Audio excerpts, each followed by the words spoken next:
A graça e a paz do Senhor Jesus, meus irmãos. Espero encontrá-los todos bem. Nós estamos aqui para mais uma aula no nosso curso teológico do Instituto Teológico Batista Missionário. O módulo que nós estamos aprendendo História da Igreja, nós estamos falando sobre a Igreja Moderna e a Igreja Contemporânea.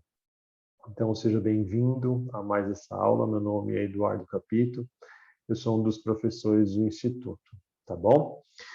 Bom, hoje então nós temos o desafio de falarmos sobre a igreja contemporânea. Então a gente vai dar uma breve passada pelo século XX, falando sobre uma doutrina, né, que apareceu no final do século XX, adentrou o século XXI e até os nossos dias nós temos vivido sob grande influência desse ensino teológico, tá bom?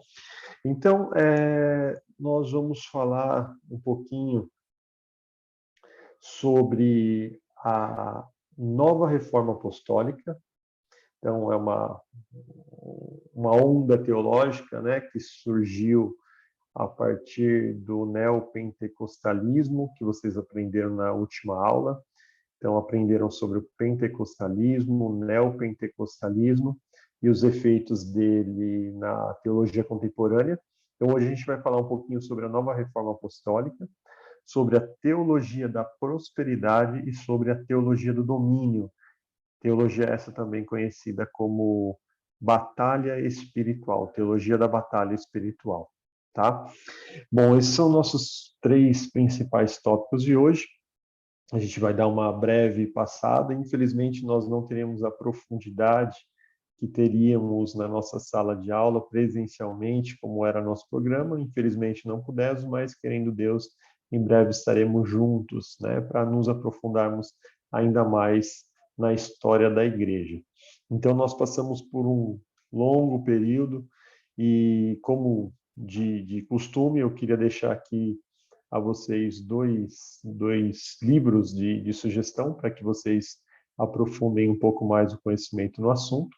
O primeiro dele é do reverendo Augusto Nicodemos, Apóstolos, o tema é Apóstolos, onde ele fala bastante, de uma forma mais detalhada, sobre a nova reforma apostólica. Então é um título interessante, onde vocês encontrarão a visão da nova reforma apostólica com as críticas da ortodoxia cristã.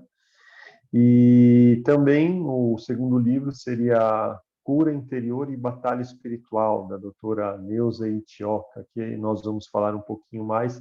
Esse já é um livro não de recomendação para que você siga, né, mas para que você conheça um pouco mais do movimento da batalha espiritual, tá bom? Para que você se aprofunde um pouco mais. E temos diversos outros títulos, mas para introdução ao tema, esses dois são interessantes, onde vocês poderão estar inseridos nesse contexto da aula que nós vamos falar hoje, tá bom?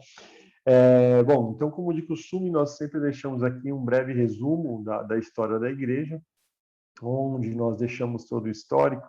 Passamos lá no começo do nosso curso de História da Igreja falamos sobre a Igreja Antiga, né? A igreja onde nós conhecemos como a Igreja Primitiva. Depois falamos sobre a doutrina dos apóstolos, ainda na Igreja Primitiva. Viemos para o período dos pais da Igreja, onde a doutrina nós conhecemos como patrística, até a queda de Roma. Depois fomos para a teologia escolástica, a era monástica, reforma protestante, a contra-reforma protestante, e falamos um pouco sobre o puritanismo, o pietismo já nesse módulo e os morávios, o metodismo, o iluminismo e as consequências do iluminismo na teologia moderna, o liberalismo teológico também, o estrago que foi feito, e agora entramos no século XX, XXI, sobre a neo-ortodoxia no começo do século XX, o pentecostalismo clássico, né, que é um pouquinho da história do movimento pentecostal, a sua chegada em terras brasileiras. Falamos bastante sobre esse tema. E entramos também na última aula sobre o neopentecostalismo, onde a gente vai dar um pouquinho de continuidade sobre esse tema ainda hoje. Aí falaremos nas próximas aulas ainda sobre o niilismo teológico, talvez, se conseguirmos, talvez não, falaremos sobre o teísmo aberto e o neoateísmo, tá ok? Bom, então esse é um breve resumo do século XX e XXI. Chegamos até os dias de hoje, as doutrinas que têm sido pregadas nas igrejas do Brasil e do mundo, né? Então, o neopentecostalismo, ele trouxe consigo aí algumas doutrinas, algumas novidades, diremos assim, para que nós façamos o reconhecimento desse campo hoje e uma reflexão sobre as consequências na qual esse movimento tem trazido para as nossas igrejas, tá bom? Então, aqui embaixo, nós sempre sugerimos uma reflexão, então, uma linha do tempo, né, o neopentecostalismo, que logo após o surgimento desse movimento, década de final de 70, 80, 90, até os anos 2000, e depois disso nós temos ali na entrada dos anos 2000 a nova reforma apostólica. Depois da nova reforma apostólica, então a gente vai dar uma ideia do cenário nacional sobre a nova reforma apostólica, uma breve passada, não, infelizmente não temos o tempo suficiente para nos aprofundarmos, mas fica aqui a nossa recomendação para que vocês entrem um pouco mais no livro que nós recomendamos no começo dessa aula. E depois nós vamos falar um pouquinho das teologias que estão envolvidas neste movimento neopentecostal e sobre as questões da teologia da prosperidade, principalmente a batalha espiritual, tá bom?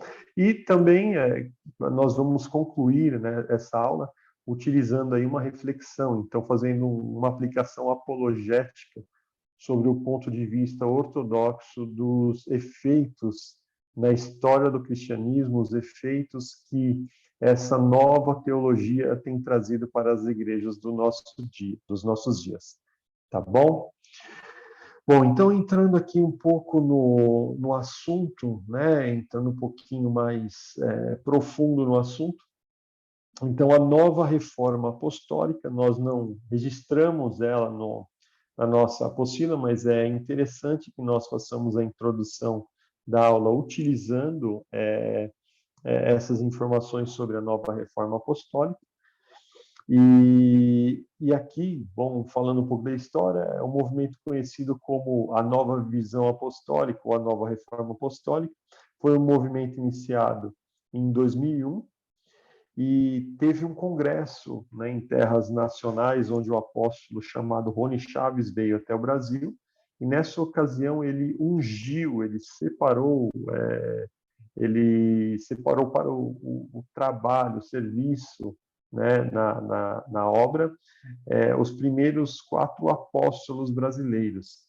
E, posteriormente a isso, eles fundaram associações para que eles pudessem organizar essa ideia do apostolado, tá ok? Então, os primeiros apóstolos, os primeiros 4 chamados apóstolos brasileiros, e ali nós colocamos, entre aspas, apóstolo, né? Para que você entenda, na qual nós não consideramos, mas, enfim, a nossa reflexão vai passar por um pouco por isso hoje. Então, os 4 primeiros apóstolos brasileiros foram Valnice Milhomens, né, uma mulher, Arles Marques, Mike Chia e Gexer Cardoso, tá ok? Então, esses 4 foram os 4 primeiros apóstolos em terras nacionais, e hoje nós temos uma série deles, os irmãos devem conhecer alguns. Nós temos aí o apóstolo, outros apóstolos que têm as suas igrejas fundadas, né, o apóstolo Valdomiro, o Estevão Hernandes, então temos outros apóstolos, alguns dentro dessas organizações, dessas fundações, outros fazem de forma independente o seu apostolado, né? E também esse apóstolo chamado Rony Chaves, Ele voltou no ano de 2012 e ungiu a doutora Neuza Itioca como apóstola também. Então, essa é uma ênfase importante na qual nós vamos explorar um pouco mais quando nós falarmos sobre a teologia da batalha espiritual. Mas aqui cabe uma reflexão um pouco profunda sobre a questão o porquê que nós tínhamos apóstolos lá na igreja primitiva, e quando a gente corre a história da igreja, nós não nos deparamos mais como apóstolo, então nos pais da igreja, na escolástica, na reforma, na teologia do século XIX, XX, nós não encontramos mais essa figura chamada apóstolo, né? E aí a gente começa a nos perguntar, então, por que agora, né? Então, na década de 2000, nós nos deparamos novamente com essa figura chamada apóstolo. Então, foi feita uma reflexão sobre com essas pessoas, e eles chegaram numa conclusão. A conclusão que eles chegaram é que a igreja ela perdeu a autoridade desde a época dos apóstolos, que estão registrados 12 na Bíblia, mais Paulo. Depois da morte deles, a igreja perdeu a autoridade, porque a igreja católica depois entrou e entraram a inserção de imagens, né, adoração a ídolos. Então, a igreja, na visão desses homens, essas mulheres, a igreja se perdeu pelo caminho e perdeu a autoridade, né? Então, aqui eu deixo um gráfico aqui embaixo, para que nós possamos um pouquinho da história, né? Um pouquinho da linha do tempo. Então, na igreja primitiva, nós tínhamos os apóstolos Jesus, os 12 e Paulo. Após isso, após a morte deles, a igreja foi entregue aos presbíteros, aos pastores, né, aos bispos, e vocês notem que essa história do apostolado, de uma figura mais forte, ela é antiga, então muitos da igreja antiga não encontraram força no presbitério, no bispo, no pastorado, e decidiram, então, elevar a importância dessa figura. E não chamaram apóstolos, mas chamaram do Papa, então, representante da Igreja de Roma, né? Aquele que tinha um poder elevado, diferenciado dos demais. Então, a Igreja Romana criou o papado, né? E logo após isso, a reforma protestante veio, protestando com uma série de questões, né, importantes, baseadas nas doutrinas ortodoxas bíblicas, e fizeram a reforma protestante. E agora, 2000 anos depois, pessoas se reuniram achando que a igreja perdeu o comando, perdeu a força, porque não tinha mais aquele poder apostólico, aquela autoridade que Jesus tinha dado aos apóstolos. Então, agora surgiram os novos apóstolos, né? Esses novos apóstolos, os primeiros que eu mencionei aqui em cima, esses 4, mais a doutora Neuza Itioca. Então, com isso, na visão dessa nova reforma apostólica, eles entendem que a igreja agora tomou o poder. Então, esses apóstolos eles têm autoridade que, na visão deles, os pastores e os presbíteros não tinham, né? E por isso que a igreja estava em decadência, isso na visão dessa nova reforma apostólica. As coisas não aconteciam no mundo espiritual por conta de que os presbíteros e pastores não tinham a autoridade necessária como detém os novos apóstolos, né? E quando nós olhamos, irmãos, para a crítica ortodoxa nessa questão, nós temos John Stott e também o próprio reverendo Augusto Nicodemos fazendo algumas críticas sobre esse novo movimento, e eles dizem, né, John Stott diz que a nova reforma apostólica, ela não é nova, ela não é reforma e ela não é apostólica. Ela não é nova porque é algo que é ambicionado pelos homens desde a época da igreja primitiva. Muitos queriam ser apóstolos, mas somente aqueles que presenciaram Jesus sendo ressurreto, eles podem ser chamados de apóstolos. Eles tinham a caneta da autoridade, da revelação bíblica para escrever textos bíblicos, né? Ela não é reforma porque não trouxe nada de novo e de produtivo. Eles chamaram de reforma para fazer uma comparação com a reforma protestante, né, que nós bem conhecemos, e também para rebater a última reforma, que é considerado o pentecostalismo, né? Os pentecostais acreditam que o pentecostalismo foi uma grande reforma. Então, os neopentecostais trouxeram essa ideia de nova reforma apostólica, e ela não é apostólica porque, de fato, se nós nos embasarmos na Bíblia, eles não são apóstolos, porque eles não estiveram com Cristo, não viram Cristo ressurreto, não são nenhum dos 12 e nem Paulo. Então, por isso, não é nova, não é reforma e não é apostólica. Essa é a crítica de John Stott sobre essa questão da nova reforma apostólica. Tá ok? E essa reforma, ela surgiu, como eu disse, do neopentecostalismo, nasceu dentro da igreja neopentecostal. Então, a nova reforma apostólica é um filho do neopentecostalismo, e hoje nós temos talvez centenas de igrejas em território nacional que seguem essa visão apostólica, acreditando eles que têm autoridade superior ao dos pastores, né, dos pastores das demais igrejas que são chamadas ortodoxas, históricas, ok?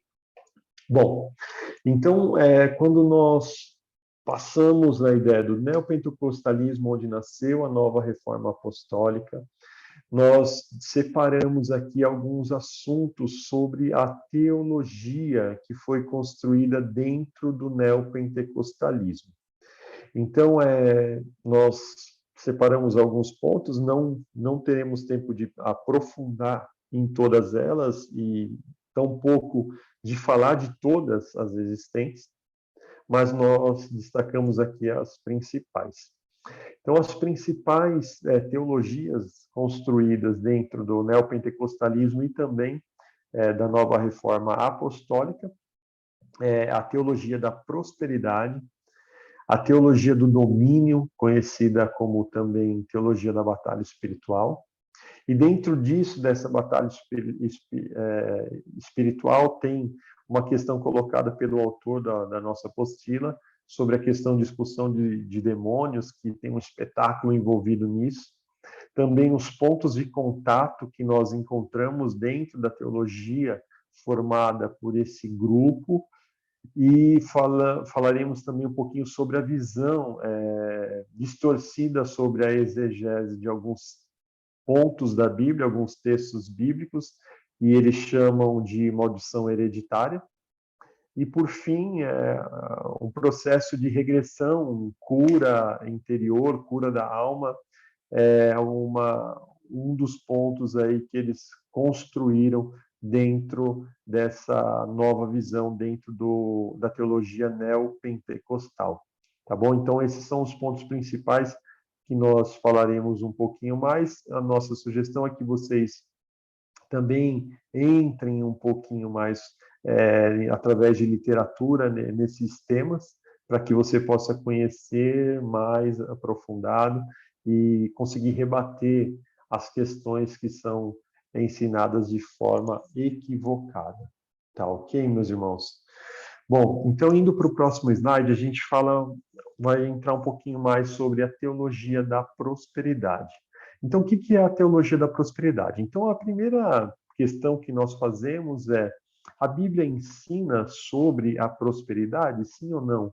Sim, a Bíblia ensina sobre a prosperidade.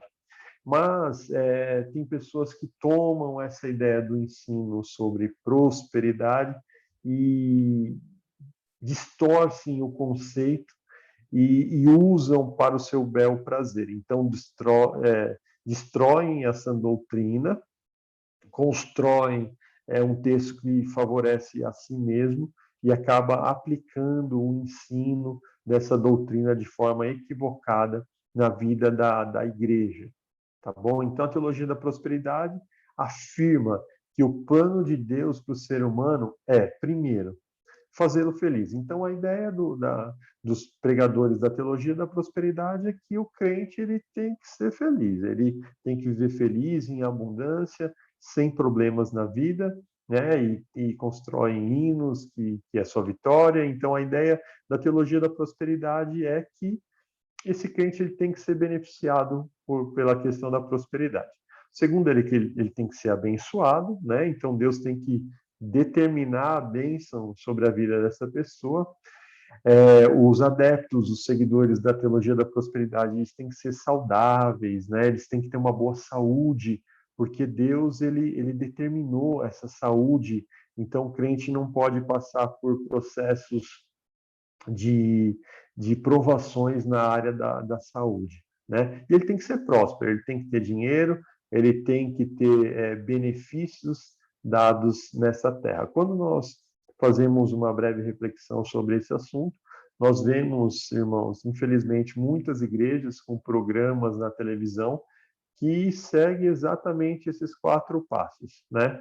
Então, pessoas que abandonam a pregação da cruz de Cristo, abandonam a verdade da sã doutrina, o caminho árduo que Jesus passou na sua vida terrena, e eles fazem apologia, eles fazem convite à prosperidade. Então, se você tinha uma vida ruim, a partir do momento que você passa a ir na igreja, nessa tal igreja, você terá uma vida próspera. Então, a pessoa, normalmente as histórias são as mesmas. A pessoa chegou sem dinheiro, sem carro, sem casa, e quando começou a frequentar aquele lugar, ele obteve riquezas, virou empresário, comprou carro importado, iates, casas, mansões. Então, a ideia da teologia da prosperidade é um problema porque ela esvazia a cruz de Cristo. Então, não é mais uma igreja, não é mais uma pregação firmada na palavra de Deus, mas sim é um convite a um clube, a um lugar de encontro onde as pessoas vão ali para buscar os benefícios dados nesta terra, nesta vida, né? O autor da nossa revista deixa essa remarca aqui, esse texto que eu achei interessante, coloquei aqui no slide para vocês, colocando da seguinte forma: todavia, uma teologia que estabelece prosperidade e a vitória como sinal irrefutável da presença de Deus numa sociedade marcada acentuadamente pela pobreza, sofrimento e derrota, possui alguma relevância como discurso teológico para as igrejas? Então, quando nós olhamos para essa teologia, é uma teologia que não condiz com a realidade das igrejas, né? Quando nós pegamos aqui as igrejas da América Latina, é um cenário que não cabe para nós, irmãos. Porque nós temos, na sua grande maioria, igrejas humildes, igrejas com não muitos recursos financeiros, e também pessoas, os seus fiéis, que não têm uma condição financeira tão favorável. Então, você vê que há uma distorção muito grande. Por quê? Porque essas pessoas da teologia da prosperidade, esses pregadores, eles firmam a sua pregação nesses pontos, dizendo, inclusive, que aquela pessoa que não é abençoada, que não consegue recursos financeiros, essa pessoa está em pecado, essa pessoa ela está fora da graça de Deus, ela não está sendo abençoada por Deus. Então, é um equívoco enorme e não condiz. Jesus ele não tinha onde repousar a sua cabeça. E os pregadores da teologia da prosperidade, eles dizem que não, que as pessoas têm que ser abençoadas e ricas, saudáveis. Então, imagina, com essa ideia, uma pessoa, um crente, um cristão, que passa por uma adversidade na área da saúde, fica enfermo, então ele passa a não ser mais abençoado. Ele passa a não ser mais abençoado porque ele não tem saúde, porque Jesus ele levou toda a enfermidade. Então, uma distorção do texto bíblico, né, sobre a questão de Isaías, ele torna toda uma doutrina possível para que as pessoas sigam essa ideia da prosperidade, né? Aqui embaixo eu coloquei os pontos vitais: fé, né? Mas a fé aqui, citada pelos pregadores da teologia da prosperidade, não é a fé, né, bíblica, é a fé na fé, ou seja, é algo que eu determino, acredito, construo dentro de mim e faço acontecer. Então, se as coisas não acontecem, é porque me falta fé, né? Então, a soberania de Deus, o governo de Deus, ele fica de lado, porque é o homem que determina as coisas que devem acontecer. Então, fazendo uma ponte aqui, eu vou um pouquinho além na questão da teologia do coaching. Então, a teologia do coaching anda muito junto com a teologia da prosperidade, porque através das nossas atitudes, né, a sinergia, os nossos movimentos positivos, o nosso realizar é que vai mover os braços de Deus, segundo os pregadores da teologia da prosperidade. Então, imagina que nós temos mais um Deus. Sabe o Deus que criou todas as coisas com a palavra da sua boca, dizendo haja e ouve, pegou o homem, fez o homem do pó da terra, nos deu fôlego de vida. Sabe o Deus que criou os oceanos, que determinou limites para toda a criação? Então, esse Deus, ele se submete aos pregadores da teologia da prosperidade. Isso, irmãos, é um absurdo. Então, a nossa reflexão aqui, eu estou sendo um pouco mais enfático, porque nós precisamos confrontar apologeticamente essa questão. Então, quando os irmãos voltam um pouquinho na história da igreja, os irmãos vê lá na igreja antiga, lá na época dos pais da igreja, tinha lá os pais apologistas, os irmãos se lembram, que faziam confronto contra os hereges do seu tempo. É isso que falta no nosso tempo. Nós precisamos fazer confronto contra os hereges do nosso tempo, porque nós não podemos crer que um determinismo, que é a segunda palavra que eu coloquei aí, ele seja suficiente para que eu mude os estatutos e os decretos de Deus. Não, de forma alguma, irmãos. Nós somos a criatura de Deus. Deus nos criou. Então, nós estamos aqui para cumprir os seus decretos. Nós temos que nos voltar para a Bíblia e entender, fora dessa teologia da prosperidade, quem é o Senhor e quem é o servo.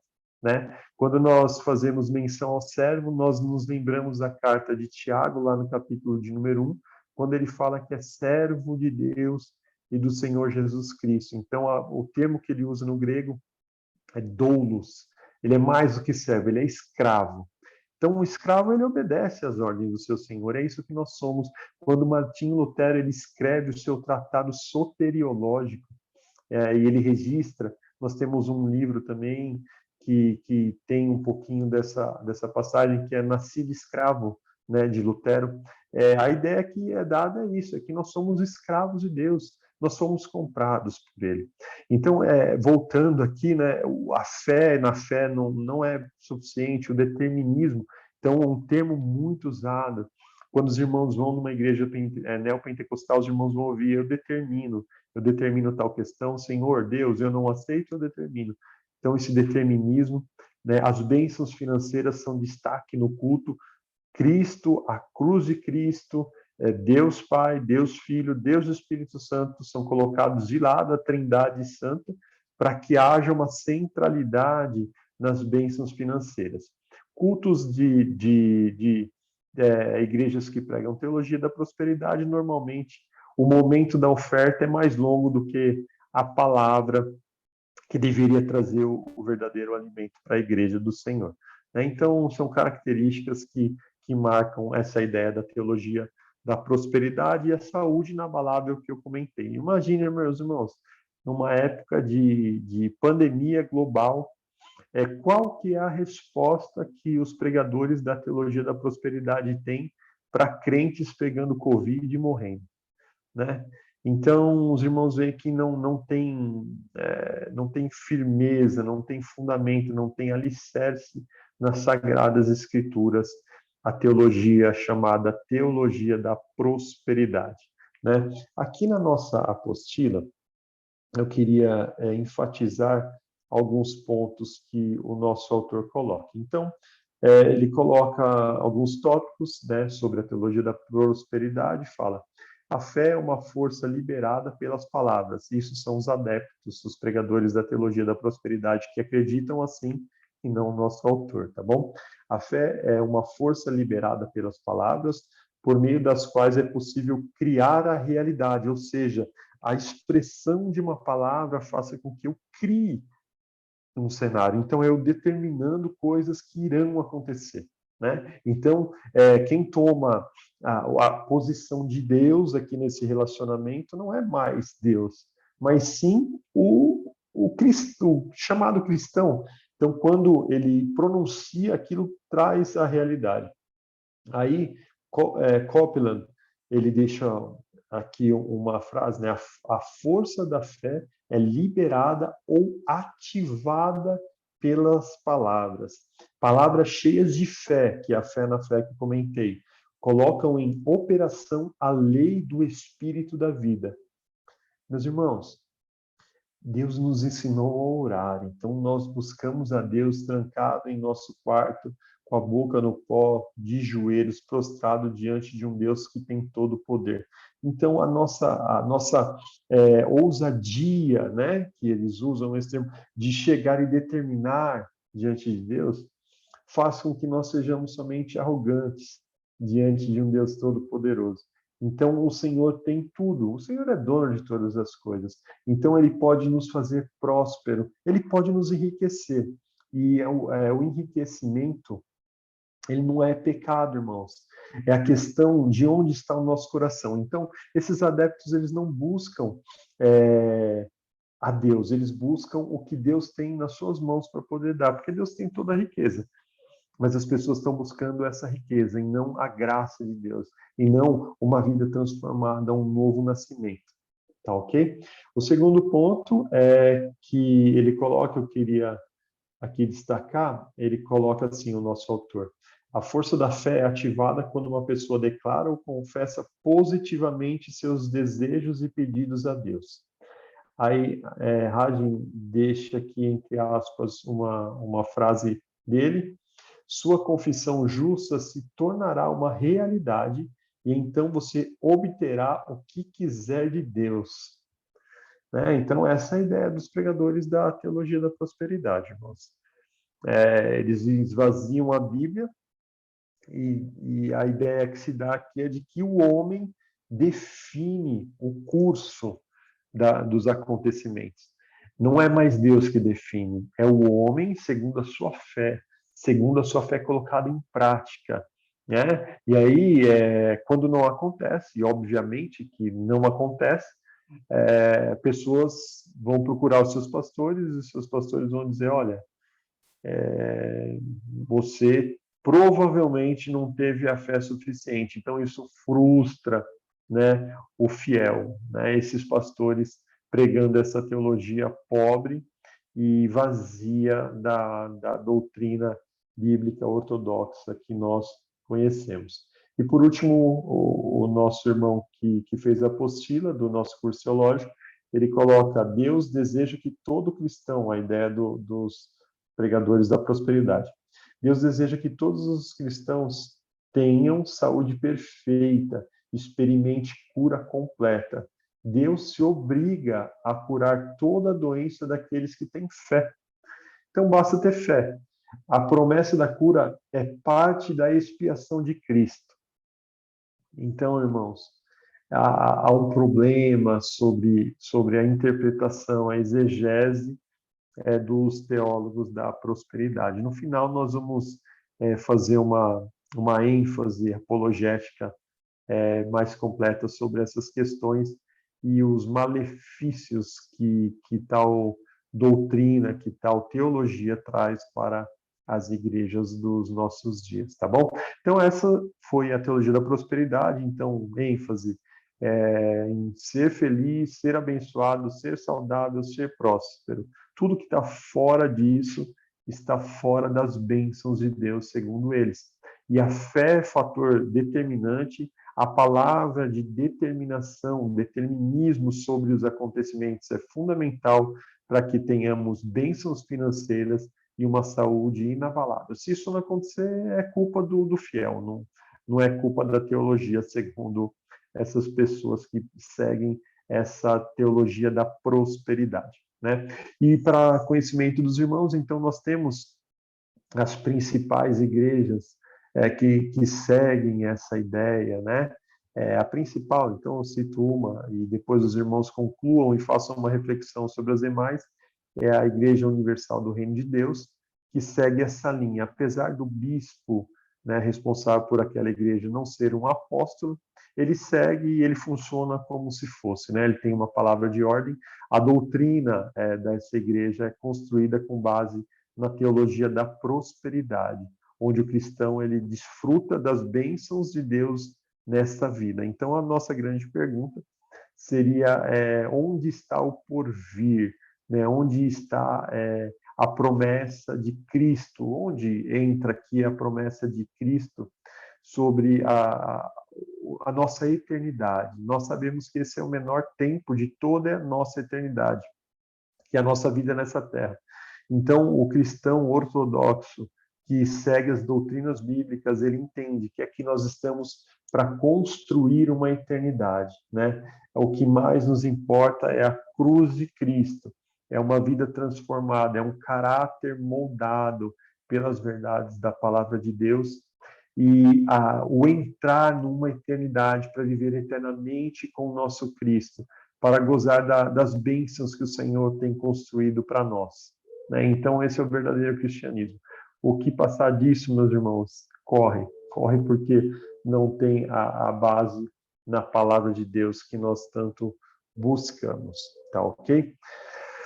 Bom, o próximo ponto sobre a nossa aula, como nós comentamos lá no início, é a teologia do domínio. Então, a teologia do domínio também é conhecida como a teologia da batalha espiritual. E aqui nós traímos um texto da nossa apostila. No início dos anos 90, surgem novas concepções nas igrejas neopentecostais, que é a guerra espiritual, a Dominion Theology, assim conhecida, foi rapidamente proliferada nos segmentos evangélicos brasileiros.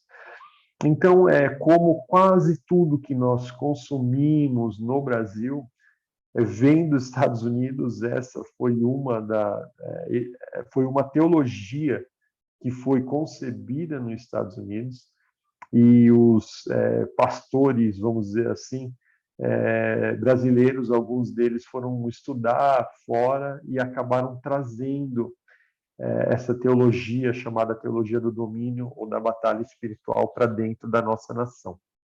Então, nos anos 90, aconteceu esse grande movimento, e aqui em terreno nacional, a principal expoente ou representante desse movimento é a doutora Neuza Itioca, que foi denominada apóstola em 2012, como nós mencionamos no início da aula, e faz coro com muitos outros apóstolos, né, sobre a relevância do movimento, que também, como eu já mencionei, é conhecido como movimento de batalha espiritual.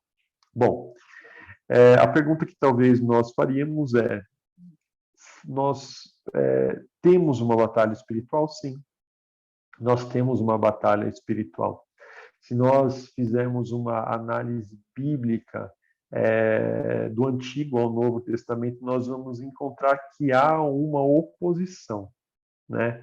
Que existe uma oposição sobre aqueles que estão buscando a presença de Deus contra esses que estão buscando a presença de Deus. Então, existe uma oposição muito grande. E é uma oposição maligna, sim, né? Mas tem uma ideia equivocada sobre quem é Deus nessa batalha e quem é Satanás. Qual é o poder que é dado? Há um dualismo aí, há uma verdade sobre o representante de todo bem e o representante de todo mal. Qual que é a grande questão? Então, a teologia do domínio ela passa sobre essa questão da interpretação também, né? Então, como o nosso autor sugeriu, a ideia que nós queremos seguir aqui, e eu coloquei esse fluxo para que a gente faça, né, uma análise ponto a ponto, também de uma forma superficial, infelizmente, por conta do nosso tempo, mas interessante para que nós saiamos refletindo sobre os principais pontos dessa teologia do domínio. Antes de tudo, eu quero ler aqui com vocês a nossa apostila, no começo do tema da teologia do domínio. No segundo parágrafo, fala sobre tudo que se refere à luta do cristão contra o diabo pode ser chamada teologia do domínio. Essa batalha é feita contra demônios específicos, demônios, espíritos territoriais e hereditários. O nome desse movimento advém da crença de que os demônios dominam os seres humanos pertencentes a esses grupos sociais e que também está presente nessas mesmas religiões onde se encontram igrejas, terreiros, centros, e dessa forma precisam ser libertos por meio de oração, guerra espiritual, em alguns casos até pela força física, né? Aqui, meus irmãos, o que acontece? É interessante essa remarca do nosso autor sobre a questão dos territórios, né? Então, os adeptos da teologia do domínio, da batalha espiritual, eles acreditam que há uma necessidade de se conhecer os demônios que se opõem numa região específica, né? Então, eu vou dar um exemplo para vocês. Então, quando essas pessoas, esses teólogos da teologia do domínio, eles vão implantar uma igreja em certo local, eles entendem que antes de instalar uma igreja ali, eles precisam conhecer quais são os demônios que atuam naquela localidade, né? Então, eles fazem um diagnóstico da região, onde eles conseguem dados, por exemplo, aqui existem muitas pessoas ligadas ao alcoolismo, né? Aqui existem muitas pessoas que têm uma vida promíscua, que vivem na prostituição, ou muitas pessoas que atuam na área do engano, tem muito engano. Então, eles diagnosticam esse fato, vamos dizer assim, né, sobre aquele local na qual eles vão colocar uma igreja ou na qual já tem uma igreja, para fazer o diagnóstico, o mapa de leitura sobre a batalha espiritual. E aí, a partir daí, eles entendem que, dependendo da área na qual aquela região é mais afetada, por exemplo, no alcoolismo, existe um demônio que é o chefe daquela região e que influencia, por assim dizer, as pessoas a cometerem mais aquele tipo de pecado, né? Então, é um espírito predominante, é um espírito que governa aquele local. E aí, então, esses adeptos da teologia do domínio, da batalha espiritual, passam a orar mais intensamente por aquele demônio e começam a estabelecer uma batalha espiritual por aquele demônio. E aí, então, eles têm até um nome, uma relação sobre esse demônio local, em relação vamos dizer assim, a espíritos do baixo espiritismo, né, do Brasil. Então, eles pegam nomes de entidades e dizem que aquele demônio é aquele demônio que governa ali e associam. Então, imagine, irmãos, algo que foge da nossa realidade, né, do contexto bíblico. Eles falam, olha, então aqui atua demônio tal, e onde nós não encontramos base alguma, né, nas Sagradas Escrituras. Eu tive a oportunidade de congregar em igrejas que seguiam, né, fielmente, firmemente a teologia do domínio. Eu tive a oportunidade de congregar em uma igreja, né, que seguia essa teologia. Então, de fato, acontece isso. E tem um equívoco, nós não encontramos base na palavra de Deus para entender dessa forma, tá? Então, aqui, o autor, ele chama a atenção que quando os adeptos da teologia do domínio, eles entram em ação, há um espetáculo sobre um espetáculo quando acontece uma libertação, né, uma expulsão de demônios. Muitos casos, irmãos, eles entrevistam o demônio.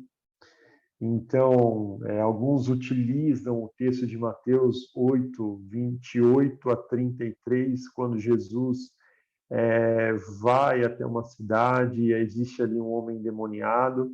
Aquele demônio, ele se dirige a Jesus e pede para sair do corpo daquele homem e ir para os porcos. E Jesus ali, então, determina que seja feito. E então aqueles porcos se precipitam é, e morrem, né? Se jogam ali do abismo do alto de uma colina. E ali esses adeptos eles constroem uma teologia dessa questão para fazer as chamadas entrevistas. Irmãos, nós somos cristãos, nós somos guiados, direcionados pela palavra de Deus. Então, imagina um cristão lavado, remido no sangue de Jesus, vai expulsar um demônio, e existe, irmãos, existe sim, né? Uma manifestação demoníaca. Então, não nos enganemos, existe. Mas esse cidadão, ele vai e começa a perguntar, mas por onde você entrou? Então, esse é um dos pontos. É importante perguntar, segundo os teólogos da teologia do domínio, é importante perguntar por onde aquele demônio entrou, para entender qual foi a legalidade que aquela pessoa que estava manifesta deu para que o demônio entrasse. Então imagina, irmãos, o diabo ele é o pai da mentira, como diz em João. Como nós vamos ser direcionados por palavras de demônios? Como que a gente vai dizer, então aqui eu preciso fazer isso porque o diabo falou, o demônio falou que entrou por aquele lugar. Eu me recordo de um pastor que é muito conhecido na mídia. E ele disse que uma certa vez ele estava indo para a igreja, né?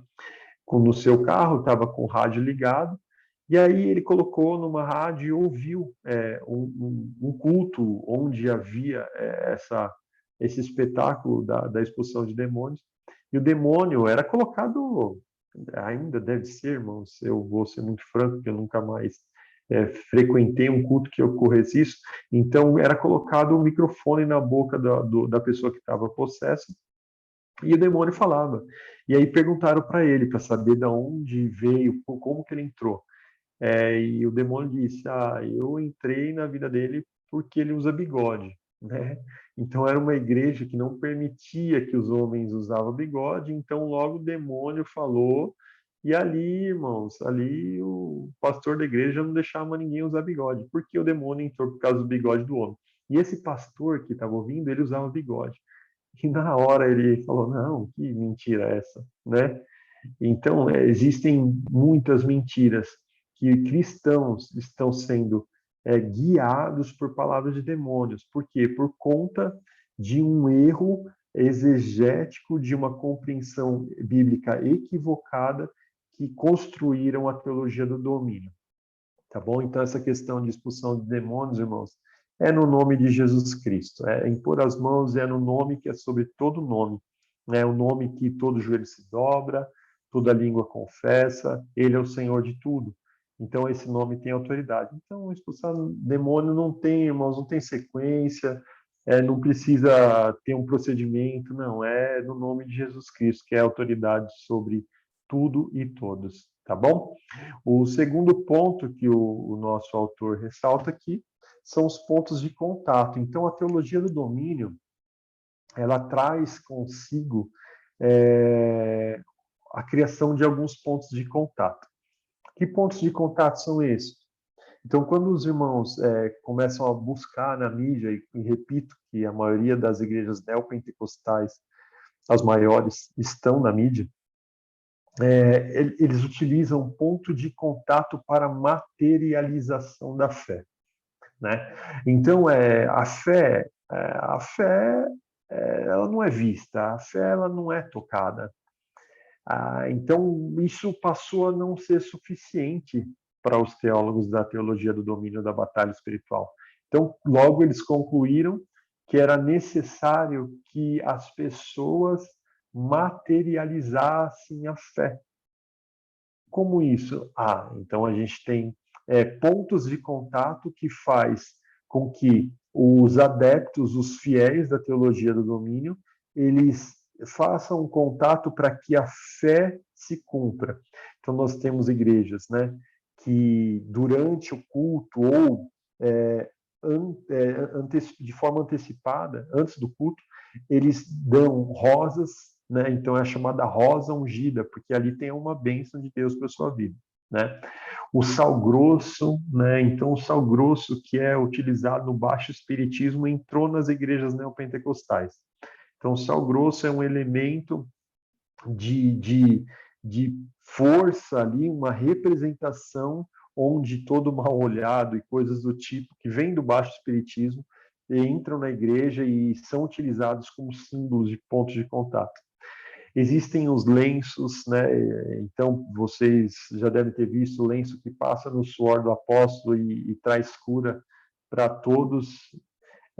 Tem, irmãos, tem o travesseiro de Israel, então para quem não dorme direito, vai lá e deita, compra, é engraçado que é tudo comprado, esse negócio de rosa, sal, lenço, travesseiro, é tudo comprado, não tem esse negócio de dar, não. Então é tudo comprado e a pessoa passa a ter bons sonhos, né? Ou então consegue dormir direito por causa do travesseiro. Então são chamados pontos de contato. Pastor, onde nós encontramos isso na Bíblia? Em lugar nenhum. Né? Existem algumas pessoas que fazem correlações como alguns pontos da Bíblia. Por exemplo, a Santa Ceia. Então o vinho e o pão são pontos de contato para a materialização da fé, para que eu entenda como é feita a Santa Ceia, a morte e a ressurreição de Cristo. Não, não é ponto de contato, irmãos. É ordenança da igreja, é símbolo, é um momento na qual nós refletimos sobre a morte, a ressurreição. Jesus diz que nós devemos fazer isso até que ele venha, tá? Então isso é um momento espiritual, não tem nada a ver com ponto de contato, ponto para materialização da fé, não tem nada com isso, irmãos. Falta novamente aqui a interpretação do texto bíblico para que possa ser compreendido de forma correta a Santa Ceia, que é uma doutrina muito extensa, né, da igreja, motivo de muito debate, de Zwinglio, Lutero, Calvino, muito enriquecedor, que nós não teríamos tempo para entrar em tal ponto, e sim no modo da reforma da igreja. Esse é o momento certo de nós tratarmos isso, mas aqui é só para refutar que há novamente uma interpretação dos teólogos que seguem a teologia do domínio, da batalha espiritual, tá bom? Aqui nós temos a maldição hereditária, né? Então, que é um desdobramento desse ponto.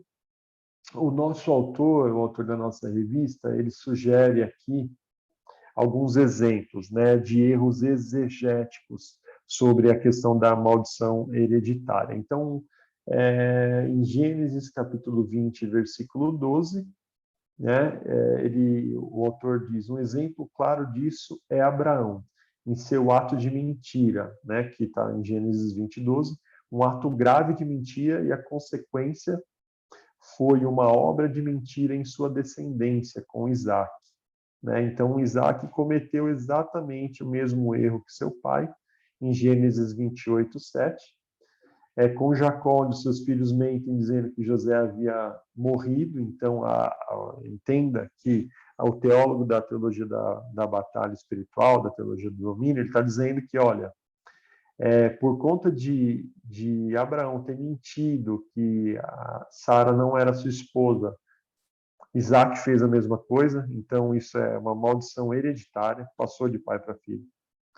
E também Jacó, os filhos de Jacó mentiram, disseram que não tinha matado José, mas disseram mentira sobre José, que estava morto e não estava, né? Que uma fera havia atacado José.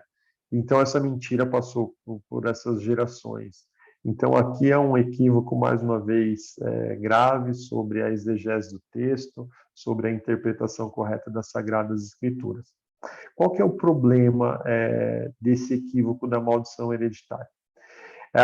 Aqui, o texto ele não é aplicado de forma correta quando é ressaltado, quando é enfatizado a questão da maldição hereditária. E por consequência dessa maldição hereditária que passa de pai para filho, eles trazem uma consequência que é o último ponto, é a cura interior. Então essas pessoas elas precisam passar pela cura interior, onde há periodicamente a necessidade de você fazer renúncias, declarações de renúncias de pecados.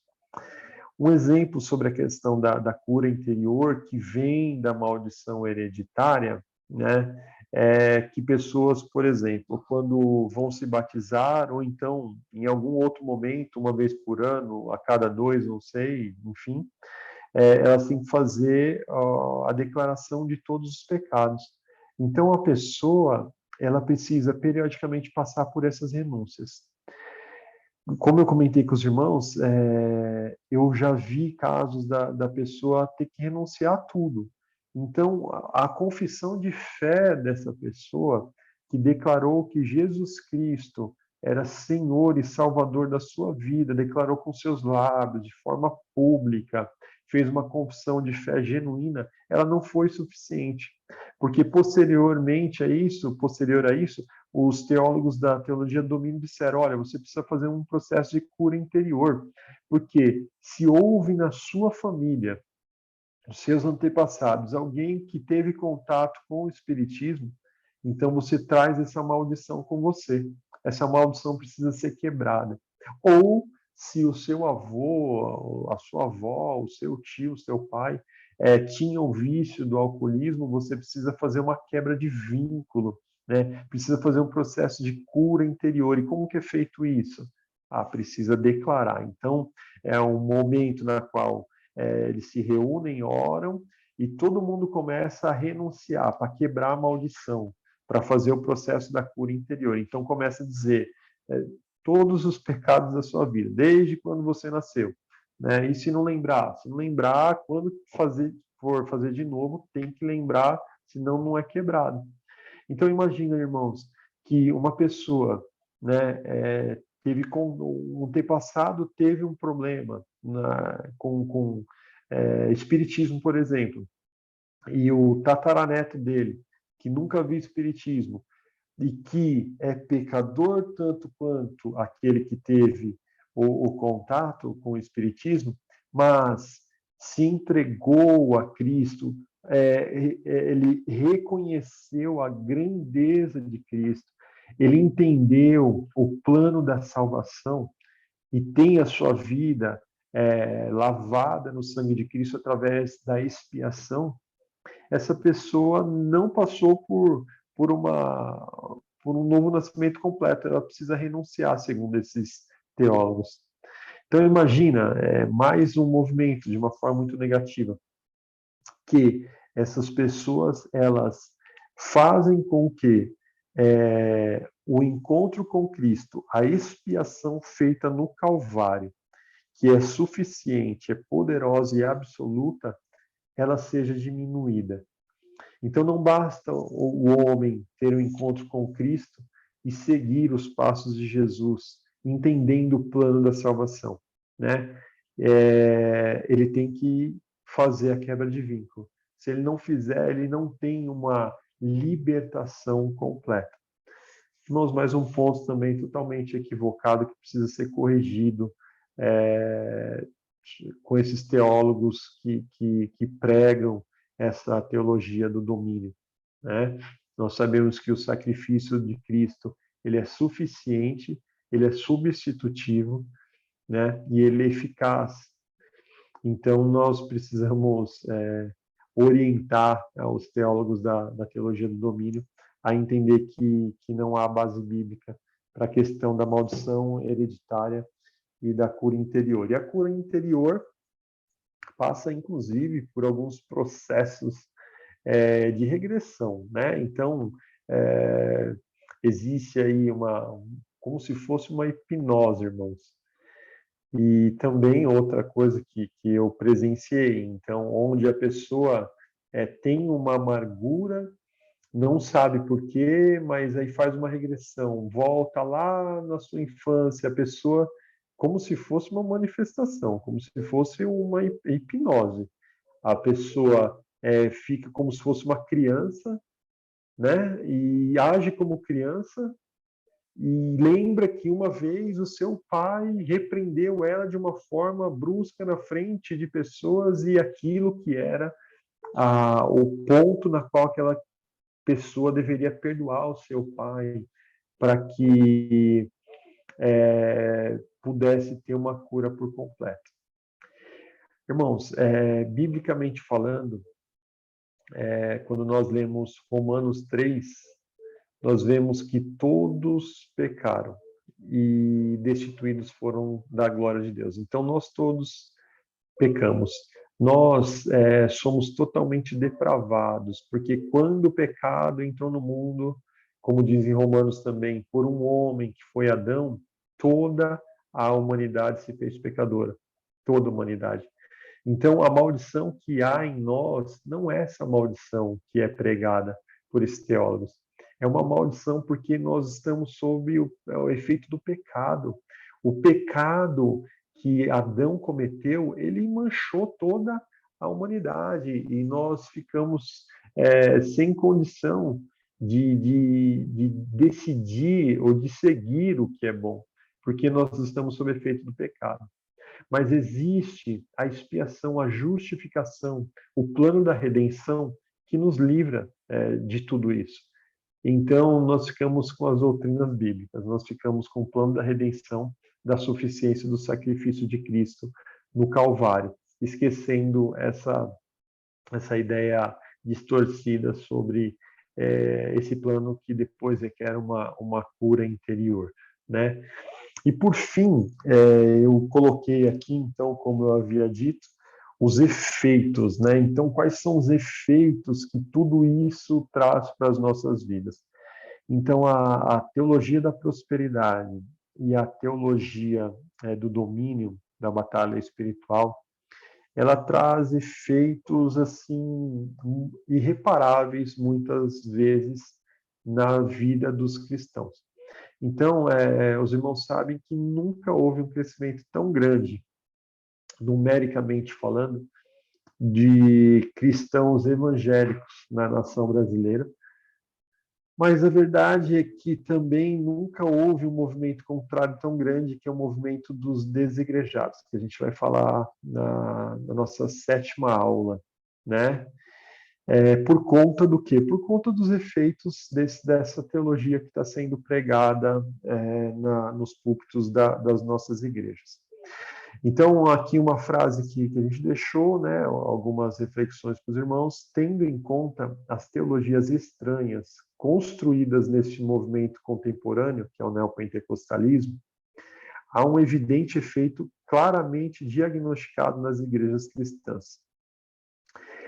Aí vamos lá, né? Então, por entender que o relacionamento com Deus é totalmente sinergista e autoritário, os adeptos da teologia da prosperidade estão totalmente vulneráveis às adversidades da vida, pois quando se frustram, não entendem que as provações são muitas vezes causadas para que nos alegremos em vencê-las.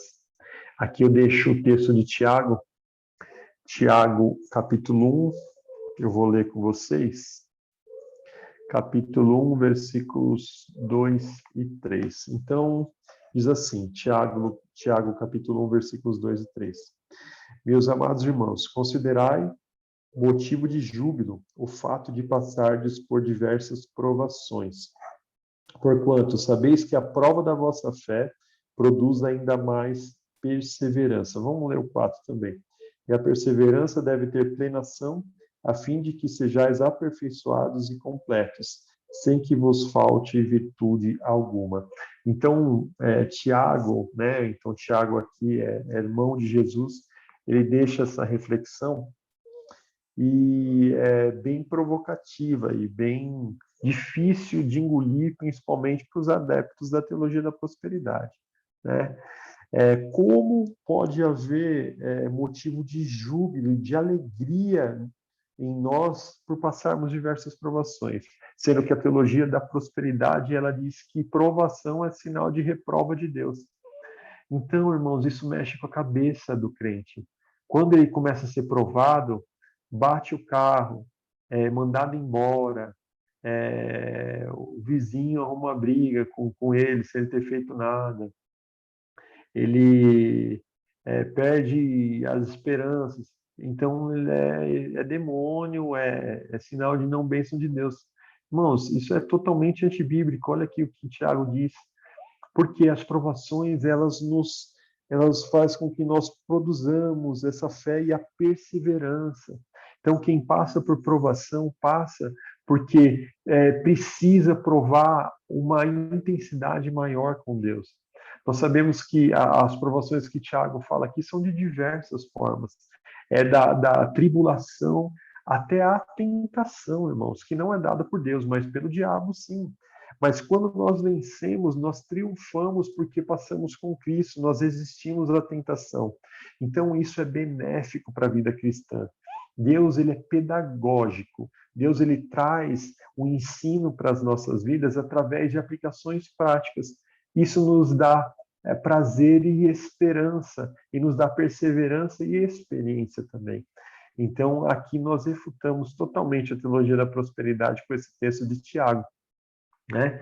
E muitos outros, mas, enfim, passamos por esse. E aqui já o segundo ponto, falando sobre a teologia do domínio, aqui tem o texto, já os seguidores da teologia do domínio são extremados no poder satânico com suas atitudes.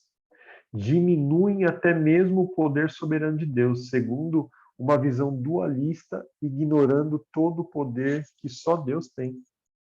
Então, imagina, tais pessoas, elas colocam Satanás num pódio, né? Como, olha, ele tem todo o poder. Então, é uma briga ferrenha com Deus. Satanás e Deus ali é a briga que a espada chega a fazer barulho. Não, irmãos.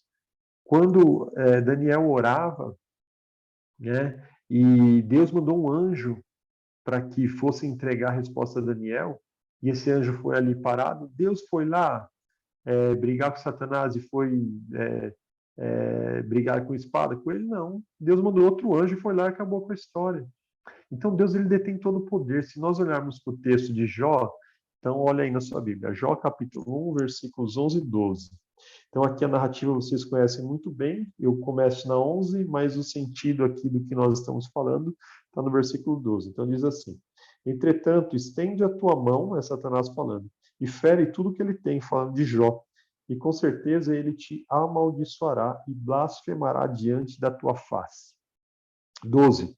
Então Yahvé declarou ao acusador: concedo-te poder para destruir tudo que ele possui, apenas não estendas as tuas mãos contra a pessoa dele. E Satã deixou a presença de Yahvé. Então, o que Deus fala aqui? Concedo-te, ou seja, Satanás ele não tem poder algum senão concedido por Deus. E ainda Deus limita, fala, ó, toca até aqui, não toca nele. Então, os irmãos percebem como Deus ele detém todo o poder e Satanás ele está submisso ao que Deus determina, ao que Deus permite que aconteça. Então, quando nós olhamos Martinho Lutero, ele faz uma ilustração interessante, que Satanás é um cachorro preso na coleira de Deus. Então, Deus ele tem uma corrente onde Satanás está na coleira e Satanás só pode ir até onde Deus permite. Deus solta ou segura a corrente dele. Ele não tem um poder que é dado que é dado a ele pelos adeptos da teologia da batalha espiritual. Ele não tem esse poder. O poder dele é totalmente limitado à soberania de Deus. E aqui também é um ponto muito importante para que os irmãos grifem para nós encerrarmos, né?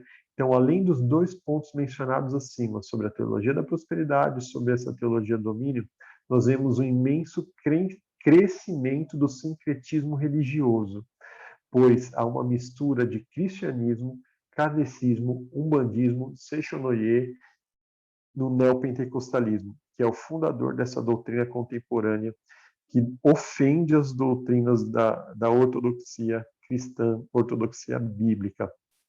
Então, irmãos, olhem para esses movimentos com um olhar suspeito, porque quando nós introduzimos elementos que não são bíblicos e que vêm do kardecismo, do umbandismo, do seichonoye e de outras tantas religiões, há uma construção de um sincretismo. O que é o sincretismo? É a mistura das religiões. É o que aconteceu na igreja de Gálatas, que Paulo combatia, né? A introdução é um aspecto interessante que havia na igreja ali dos Gálatas e que está havendo em nosso tempo uma ideia de reintrodução do judaísmo. Os irmãos percebem que há nessas igrejas também uma reintrodução do culto judaico, da mezuzá, de muitos elementos ali do judaísmo. Nós somos cristãos. Nós temos, sim, o Antigo Testamento como a palavra de Deus e que nos orienta, mas ela é só sombra do que Deus viria a realizar. Nós não temos que andar de kippá na cabeça, irmãos. Nós somos cristãos, nós não somos judeus. Então, há um sincretismo, né? E há elementos do baixo espiritismo, do umbandismo, que entram no culto chamado cristão, né? Sobre essas igrejas neopentecostais. E aqui tem um texto, né, que eu tirei da internet, é da Igreja Presbiteriana do Brasil, onde o Supremo Concílio da Igreja Presbiteriana faz um manual de orientação para os seus membros por conta desse novo movimento da batalha espiritual, da teologia da prosperidade, onde, por exemplo, eles não aceitam um membro da Igreja Universal como cristão diretamente na sua igreja, se não tiver que passar por um ensino da verdadeira doutrina cristã e até às vezes pelo batismo, não aceita batismo da Igreja Universal, por conta de considerar uma seita. Então eu deixo aqui, né, o texto que é julgar todas as coisas, uma avaliação das principais crenças e práticas da Igreja Universal do Reino de Deus, da Igreja Presbiteriana do Brasil, do ano 2017. Aqui está o link, vai estar na apresentação, se você quiser entrar. É um artigo de 20 e poucas páginas, interessante vocês lerem, que vai ajudar um pouco na compreensão da nossa aula de hoje, tá bom? Meus irmãos, então, num breve resumo do que nós tínhamos condições pelo tempo de passar hoje na nossa aula, esse é o movimento, né, da teologia da prosperidade, a nova reforma apostólica e a teologia da batalha espiritual, né? É aqui a nossa reflexão sobre os efeitos. Então, orem a Deus, busquem a Deus, sejam os apologistas do nosso tempo, sejam aqueles que se levantam para pregar essa doutrina e rebater de forma veemente as falsas doutrinas que têm adoecido a igreja cristã do nosso tempo, tá bom? Que Deus os abençoe, que a graça do Senhor Jesus Cristo, o amor de Deus e a consolação do Espírito Santo estejam com cada um de vocês, hoje e para todo sempre, em nome de Jesus. Amém.